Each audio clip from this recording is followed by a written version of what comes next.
Hello, and welcome to the History of Africana Philosophy by Chike Jeffers and Peter Adamson, brought to you with the support of the King's College London Philosophy Department and the LMU in Munich, online at historyofphilosophy.net. Today's episode will be an interview with Kai Kresse, who is a professor of social and cultural anthropology at the Free University of Berlin and vice director at the Leibniz Center for the Modern Orient. Hi, Kai. Thanks for coming on the podcast. Hi there, Peter. I'm grateful to be there. One of the publications that we've actually been drawing on in our podcast series is called Philosophizing in Mombasa, which is a book you wrote a few years ago. And in that book, you present yourself as pursuing something you call Anthropology of Philosophy. So since that's your kind of title for what you do, I was wondering whether you could explain what you mean by the phrase. Yeah, sure. Thank you. Yeah, so the idea is that if anthropology is the discipline that studies sort of human beings and human nature all around the world, there is something to be said for the case that actually philosophy deserves a particular specific sort of subfield.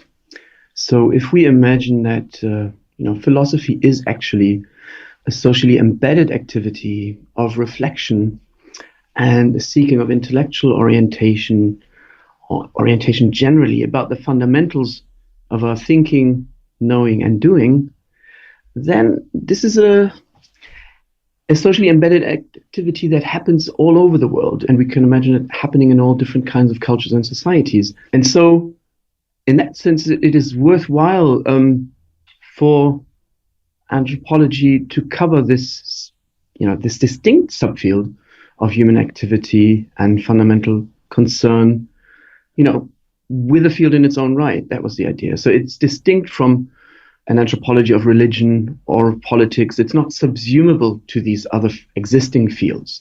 So in that sense, I was there making an argument for this particular subfield deserving an anthropological focus in its own right.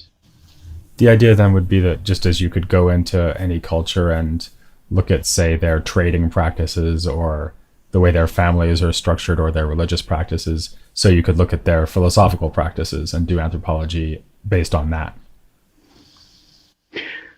Put very simply, yes, but of course in actuality is a lot more complicated and complex, because we would have to be able to identify those practices as philosophical and as philosophy, and that is of course a difficulty which we can only overcome by knowing very much many details about the actual social dynamics, interrelations, and histories of these people and regions that we are then seeking to talk about. So it's in some sense also a huge challenge to identify philosophy elsewhere where it's very different.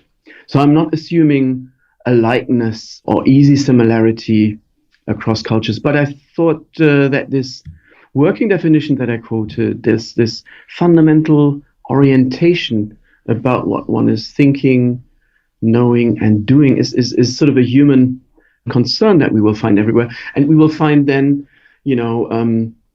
philosophical discourse or the provision of orientation through reflexive thinking and expression expressed in very, very different ways, not only different languages, but different genres and so on. Something else you've said about your own work is that it's been inspired by the Sage Philosophy project of Henry Odera Oruka, which we just looked at in the previous episode. What did you take over from his approach, and how does your approach differ from his? I mean, so for example, you were just talking in terms of everybody, like all humans doing philosophy, which sounds sort of like the premise behind the ethno-philosophy research that he criticized. Do you take over his contrast between folk philosophy, which is what ethnophilosophy really studies, and sage philosophy, which is the study of the thoughts and ideas and sayings of particularly wise individuals in the community? Yes, so I was quite inspired by Oruka's approach, and I, as a young philosophy student back then, I also initially very much agreed with his critique of ethnophilosophy and his insistence also in response to also the prejudice of Europeans that Africa would not be able to produce its own philosophers, to show that there are well, there are and there may be indeed be individual critical thinkers also within the what we call traditional context or sort of historical, culturally African context, that we will find individual critical thinkers there too. So this distinction between the philosophical sages, which for Oruka are these individual critical thinkers who have the additional capacity for him to also criticize the fundamentals of their communal sort of framework of the Weltanschauung, of the worldview within which they think, and the folk sages who are not the critical thinkers, but who are able in kind of reproducing these wisdoms that hold community together and so on. So I actually find this pairing initially quite useful to think with, although as many critics also have noted, and rightfully so, the division in fact then becomes very blurred and it's sort of it's a gray field. But I think the gist of Oruka's argument still is a very important one, to say, look here, these philosophical sages, there are these individual thinkers, knowledgeable people who provide orientations for others, who do something else and something more than producing the iteration of folk wisdoms that has its own merits, but that there is still something else there to be said for this particular group of critics. Yeah, I think my way of thinking about it is maybe that folk philosophy and sage philosophy might be two ends of a continuum. So if you have folk philosophy such that you might even go and ask some kids what they've been taught by their parents and their grandparents, and they might quote some proverbs to you that they haven't thought about reflectively or critically at all. They just kind of repeat it, but you can think about those proverbs and think, oh, actually that's really insightful, that's really interesting. So if that's folk philosophy, that's the folk philosophy end. And then all the way at the other end you have the handful of men and women who might be respected as the wisest members of their own communities by other community members, and then those are the two ends of a spectrum, and other kinds of philosophical insight might fall somewhere between. Yes, I agree. I think that makes a lot of sense to think about it that way also. Okay, well, let's talk more concretely about some of the field work you've actually done, since you're an anthropologist. You're not just a philosopher who sits around in armchairs like me. A lot of the field work you've done has been on the Swahili Coast of Africa, or maybe all the field work you've done. So can you briefly introduce the region to our listeners and just say something about the research that you've done there? Yes. So the Swahili Coast is the East African coast from basically southern Somalia to northern Mozambique, so mainly also the coasts of Kenya and Tanzania. It's been part of Indian Ocean trade connections for millennia, and so it's been very well connected to the Arab Gulf and Western India, and also connected to wider spheres of the Mediterranean and China also in the early Middle Ages already. And it's been historically a Muslim area from the Islam arrived there around the 8th century, and the port towns, the trading towns, became Muslim between the 10th and 12th century.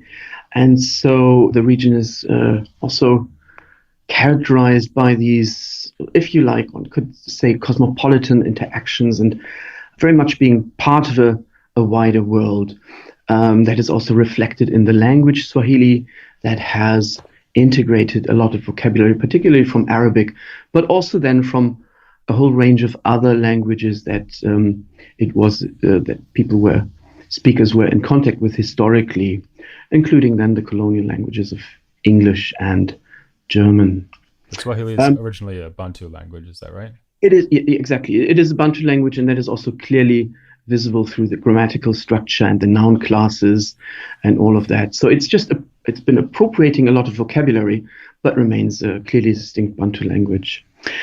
And we should also say that verbal art there has been very important throughout, and poetry, a whole variety of genres of poetry, and in written as well as oral form. So this sort of the composition of poetry in written form, but the recital and the sort of public recitals or semi-public recitals and listening processes then remain very important. So that is also interesting.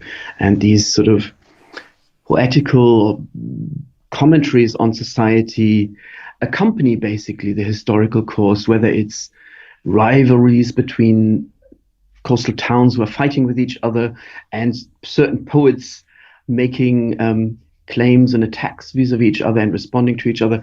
So we find poetical genres and poetical discourse also prominent regarding various aspects of society and people's occupation. And one of the phenomena you observe there and talk about in your work is the baraza culture. So this is where men from the community sit around on benches, I guess, in the streets in front of their houses. And then they have discussions about politics, religion, and philosophy. So I guess that's the basic idea I took from your description of it, but you can probably describe it better than I can and then say why it's interesting and important.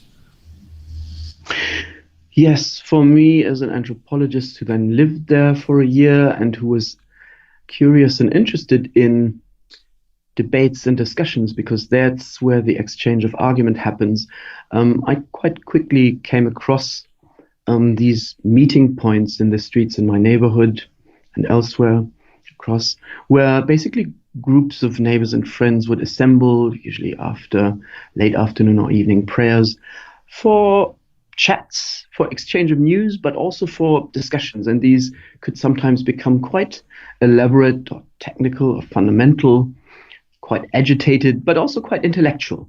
And so this was for me also an insight into, in a way, the recognition of the social dimensions of knowledge exchange in practice in everyday life. So in a way, one could say these discussions are social performances of the negotiation of knowledge.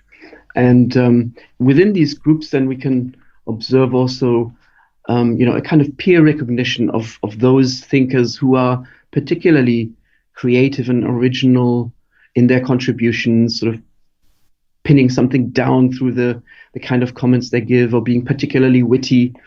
And they are regarded and recognized as, one could say, as wise by their peers, also through the kind of takes of conversation that we can then follow. And I was allowed and able to, to sit in and listen in some of these barazas as part of my field work. And they actually use the word wisdom, right? So they use the word, the Arabic word is hikmah, and there's a related word in Swahili, right?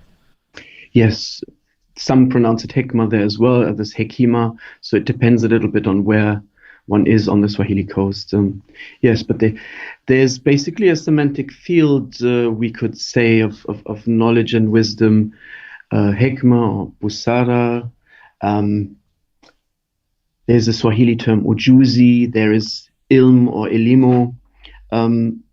So we have a range of related terms and concepts that kind of overlap and that are sort of meaningful to Swahili speakers, and partly, show their the kind of trans-regional connection to the Arabic-speaking world and so on, or to the Muslim world as such also. And how religious is that context? Are they, when they talk about things like politics or philosophical questions like maybe knowledge, is that typically within the context of a kind of theological debate? No, that's not necessarily so at all. So these could be very much sort of secular topics, or any kind of topics could pop up during a baraza and be used. And discussions could turn theological, depending also on the knowledge and experience of the speakers themselves. But I think with regard to religion, what is important to keep in mind is that basically everyone there would be a Muslim and would, within the framework of their worldview, of the kind of Muslim upbringing that they followed in that particular region. So that would inform what they say and would, and sometimes also frame what they say. But that doesn't mean that discussions are religious or always have a religious tinge. Yeah, one of the figures you talk about is Sheikh Abdullahi Nasser, who I guess is a Muslim preacher. Is that right? Yes. And a point that you really bring out in your descriptions of him is the fact that he engages in what philosophers would call second order reflection. In other words, reflecting on the nature of beliefs or the nature of knowledge itself.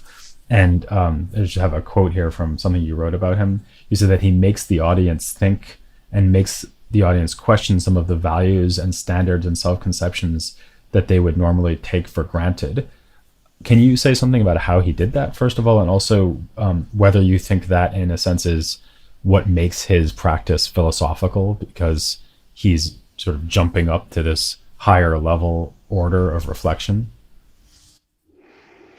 Yes, thank you. Yes, so Sheikh Abdullah Nasser was one of the three people who I dedicated a chapter to in my book there, and he was, like others, I was pointed to him by people in town, people in the neighborhood, and also partly scholars who knew of him as someone particularly knowledgeable. And on the one hand, he was, as you said, an Islamic scholar, actively giving speeches, lectures, and sermons.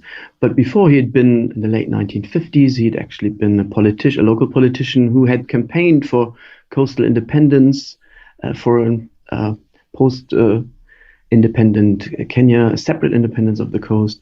But he had also had a career as an editor and publisher with Oxford University Press and East Africa, and later with his own publishing house.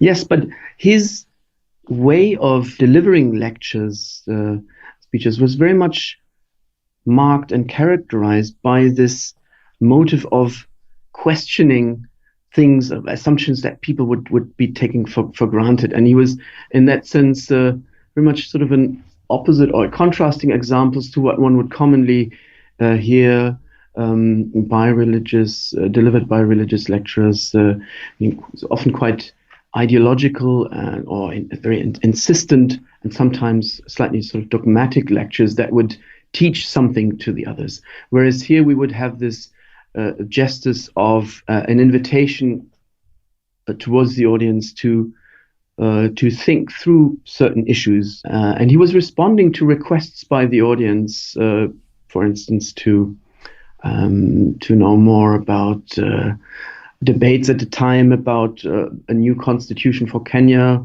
and how Muslims would or should or could be integrated in that, or the global politics scenario and the role of Saddam Hussein in the first Iraq War. So also some background lectures, but some themes where his sort of knowledge, but also his reflexive capacity would make his audience think more and further about underlying questions that would also be relevant, or that he could show to be relevant. Yeah, I have to say, it does sound a lot like what a philosophy teacher does at a university. Right. Probing what the audience, and in the university's case, the students, think, and then challenging the basis on which they think these things, and getting them to, I mean, not necessarily insisting that they give up on their beliefs, but right, probing into them to get them to think about why they believe what they believe. Exactly. So there was certainly this sort of Socratic moment of questioning and thinking further, and maybe in some ways it also reminded me of Kant's expression of the Weltbegriff of philosophy, of this worldly conception that there is wisdom used to think about of what is of necessary interest to everyone. So trying to lead questioning processes to these to sort of big questions of that kind. And did you have the impression that this was actually having an effect on the audience? I mean, did you have a chance to talk to people about the lectures afterwards and get a sense of how it impacted them? Yes, and it was very much appreciated. Also, in a way, this kind of the sober tone he spoke with. Interestingly, though, another component came into it. Because partly his speeches were then also seen by, one could say, religious opponents, because at the same time, Sheikh Abdullah Nasser was also a figurehead for the Shia convert group of local Muslims. So actually, the teachers of the opponent Sunni groups were warning their how should we say, their community members not to attend these talks, because they would be tempted and they would be sort of sweet talked into something else. So they saw this also the capacity of speaking well by this sheikh as a kind of danger to their own constituency. So far, we've been talking about really oral culture. I mean, not oral culture exactly in the sense of some of the episodes we've had recently in the series, proverbs or poems that have been handed down through the generations. But, we were talking about discussions being held in a kind of impromptu fashion in the neighborhoods. We've been talking about lectures delivered by a sheikh to an audience. But you actually have worked with written documents quite a bit as well. For example, some of your publications have been about poetry. You mentioned that before, the importance of poetry in Swahili culture. And you've also published on political pamphlets, which I think is really interesting. So can you maybe say something about how you see these documents as relating to the oral culture and how you see the different contributions, especially at a philosophical level, made by written documents as opposed to your ability to observe oral exchanges as an anthropologist? Yes, I very much believe that both the oral and the written are significant for me, and they're both expressions of discursive reflection, of argumentative, or the exchange of arguments, of reasoning processes. And in that sense, we need to be treating them as equally relevant. And in some ways, I do also cite here or make use of Karen Barber's approach of what she calls an anthropology of texts, adding that texts very much should be understood as covering both oral and written discursive forms and genres. And her work is in the Yoruba context, in the West African or Yoruba context, where she's worked on oral and written forms. And I would say that for the Swahili region, this certainly applies too. We have very significant oral genres and sort of oral texts, if you like, and a significant tradition of written Swahili literature as well for a few hundred years. And there's an ongoing dual relevance of the oral and written discourse. I think I hinted at that already earlier on, where we have a variety of poetic forms that are composed in writing but meant to be recited, and especially this form of long didactic poems called tendi, or also tenzi. And this is still a very popular form of mediating knowledge, elaborating upon the way the world is. We have classic poems of that form that are still also circulating in recordings, nowadays in digital recordings.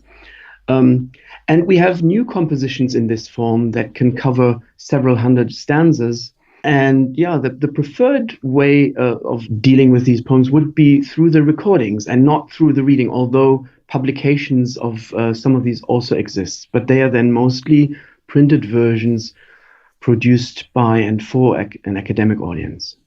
Actually, one thing that implies, I mean, in a way it's obvious, but I'm going to say it anyway, is that that contrast between oral and written is actually far too crude, because there's lots of different ways of transmitting language.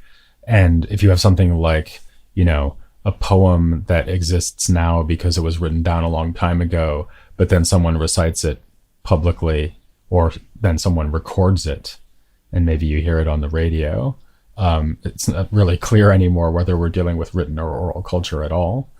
And actually, something else that I was really interested by is that in a book that you've just written that's coming out soon, you talk about even observing the discussions that people have on radio broadcasts, like call-in radio, and thinking Yeah. about the discussions that they have in that context, sort of like the discussions you saw in the Baraza culture. Yeah.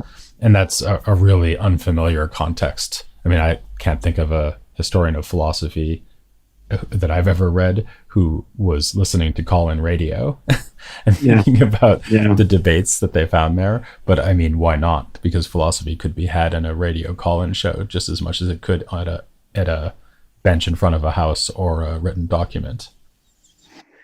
Yes, and exactly. I think the link to the Baraza, which is also one that I explicitly make there, but it is true that we find vivid and sometimes intellectually demanding or also morally heavy and important discussions among peers there on the radio that might be very significant and important. And so it's important to cover, in a way, ways of reasoning and reasons for arguing, as sort of Talal Asad says, with a view to the anthropology of Islam. But I think a discursive focus on reasoning exchanges and also idioms and patterns of speech that are used in argumentation. So that was my goal there, to try and understand this a little bit better, of how discussion and the exchange of arguments generally takes place in different kinds of settings, oral and written. If I could just ask you one last question, and this is really a question, I guess, about disciplinary boundaries. I work in a philosophy department, you work in an anthropology department, and I can tell you, having spent my entire adult life around philosophers, that philosophers do not think that they need to read anthropology as a general matter. And so I'm wondering, I mean, I guess a lot of professional philosophers will listen to this podcast.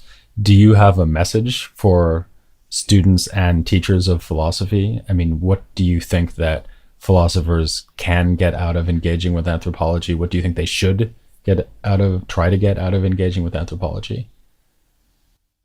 Yes, thank you. Yes, I think, yes, there is something. And I would first point, I think, to the general, the post-colonial situation that we are all in anywhere in the world, from whichever kind of perspective we're talking.